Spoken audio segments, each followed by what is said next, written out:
What's good, YouTube? The Truth there, and I'm back with another video. If you're new to the channel, make sure you subscribe, like the video, and we gonna try to be back with content daily. I've been gone for a bit, but we back on the grind. We back talking about fights because we love boxing.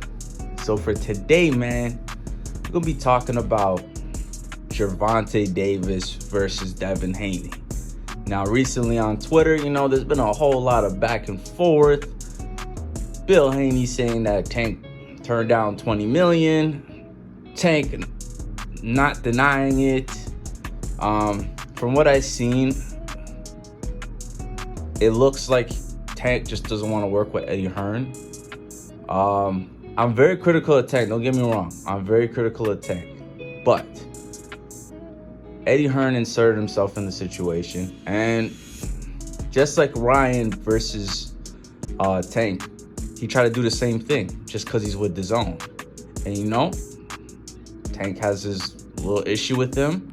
Completely understand. He basically called him a stupid fighter who's just like, he's skilled, but he's retarded. That's pretty much what he said. And Tank wants nothing to do with him. Literally, they have beef, so I could already tell you off rip, they don't want nothing to do with him. And he has a good relationship with Haney, and he's trying to get the upper hand to still work with Haney and make some money by somewhat giving them money. The zone's like connected with Eddie. He's connected with Saudi Arabia, so he's gonna give them some money to spend to try to get this fight going on. So that's what's going on with there. A whole bunch of bullshit. Usually in this channel, bro, we don't like to get into all of that. We like to tell fighters, as of right now, like, just take the fight. Just make it happen. Just make it happen. There's no bigger fight than this. I know Tank and his fans, they're trying to bring up pay-per-views and all that nonsense, but like, let's be honest.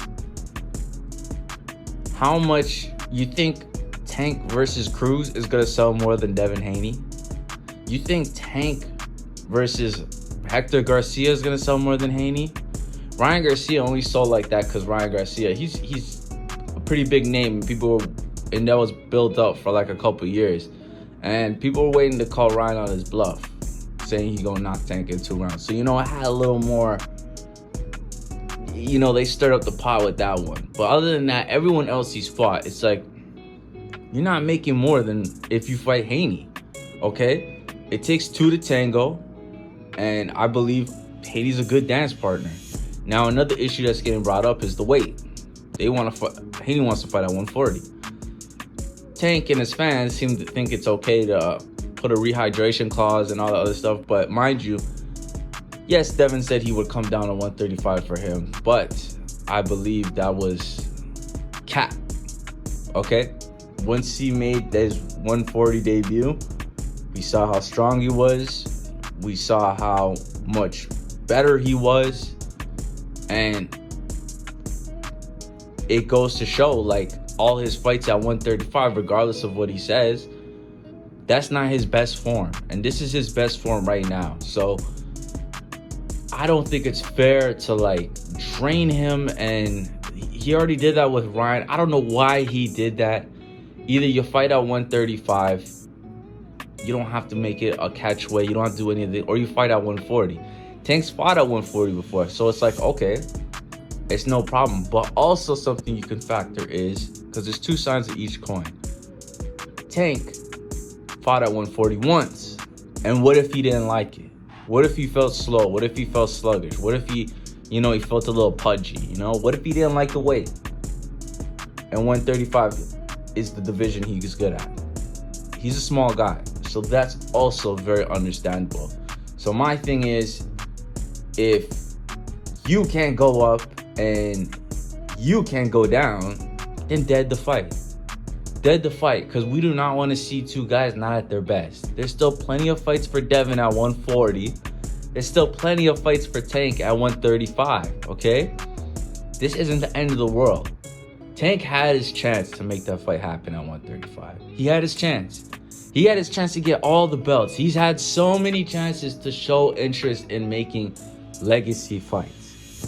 But he's just looked the other way and just Even though they argue that it's money fights, these guys will not, the guys that he fights will not sell more than the ones that the public is demanding for. The public's demanding for it. It'll be big. It'll be big. It'll be way bigger than any of these crews and all these other guys. I promise you that. So the end of the story is this: make it at 140, or it's over. Or if you can't make it at 140, no rehydration clause, no bullshit, then the fight's dead. It's dead. I do not want to see a Drain Haney. I don't want to see any of that. We're done with it. Tank hasn't fought anyone good in like how many years, man? Since Pedraza. It's been so long.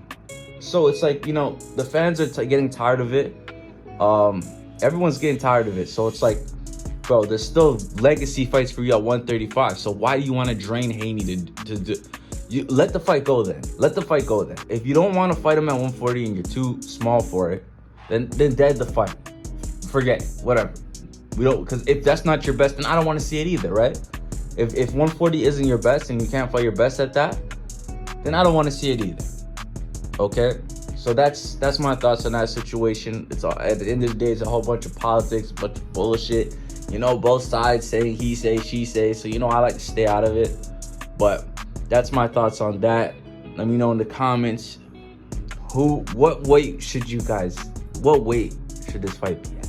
Okay, let me know in the comments. But also make sure you like, comment, and subscribe. And I'll catch y'all on the next one. Peace.